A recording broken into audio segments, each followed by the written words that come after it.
The thing that has prevented a world war since 1945 has been nuclear weapons, or rather a doctrine concerning their use called MAD, Mutually Assured Destruction. You fire yours, I fire mine, everybody dies. So it's no surprise that NATO has been keen to avoid a direct military showdown with Russia over Ukraine, because conventional war could relatively easily turn to nuclear war, and nobody wants that, because no one wins. Or do they? It appears that Russia has been very busy over the past decade or so developing a weapon that might render the old power balance, well, unbalanced. We all know that Russia, like the United States, has plenty of nuclear weapons. Russia's stockpile is believed to be around 5,500 to 6,000 warheads. Britain, by contrast, has just 225. Like the United States, Russia deploys nuclear weapons in three ways. From nuclear fields, that is buried silos on land, by submarine, currently the only deployment used by Britain, or launch from aircraft. These three delivery systems are known as the nuclear triad and underpin the MAD theory. Until recently, both the Russian and the American silo-based ICBMs were old 1960s and 70s designs, upgraded Cold War relics. In the case of America, it's the Minuteman III, and for the Russians, the R-36M2, known in the West as the Satan I. The R-36M2, ironically a product of the old Ukrainian Soviet Socialist Republic, can deliver 10 multiple independently targetable re-entry vehicles, each with a yield of 550 to 750 kilotons.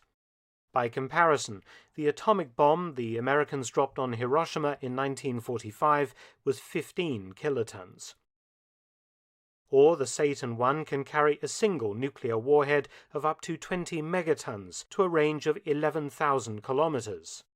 In comparison, the US Minuteman III, in service since 1970, has an operational range of 9,600 kilometers, or 6,000 miles, and can deliver 3 warheads, each with a yield of 475 kilotons. But a new development has been worrying the US military and defense analysts all over the world for some years now.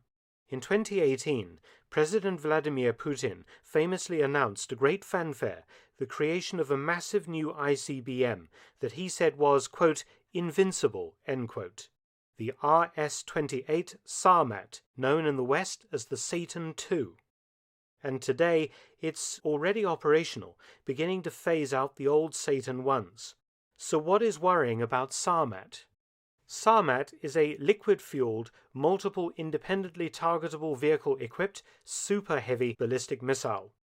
Each carries around 10 nuclear warheads, each warhead having a yield of 750 kilotons.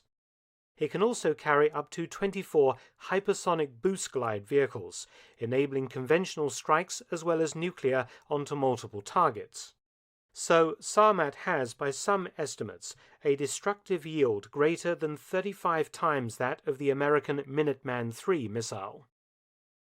Sarmat's range is enormous. Satan I could manage 11,000 kilometers, while Sarmat can make 18,000 or 11,000 miles.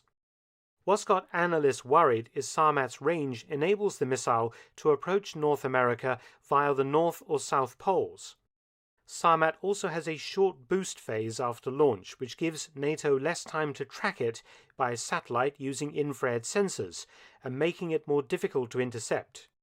By flying unpredictable routes, Sarmat can perhaps avoid US anti-ballistic missile defense systems, which are still basically in the testing stage. Secondly, even if anti-ballistic missiles were launched, Sarmat's advanced guidance systems and probable countermeasures are designed to trick anti-missile systems. The missile may also have lightweight decoys to draw off kill vehicles from the deadly target.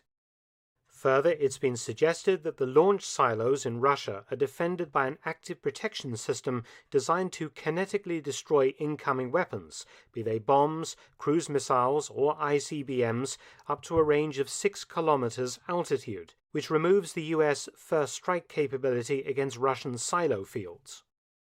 As I mentioned, US anti-ballistic missile technology is still in the testing stage, and America's been concentrating very much on the threat posed by a possible North Korean ICBM strike, and the Sarmat threat may speed things along in this field.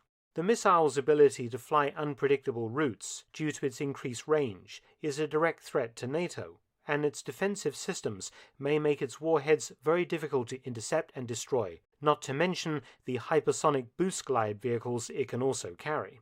It is noted that Russia expects to have replaced all of its aging Satan Is with Sarmats by 2027. Of course, the nuclear triad ensures that some element of the MAD doctrine remains, primarily submarine-launched nuclear missiles, the submarines being very difficult to locate compared with static land-based missiles.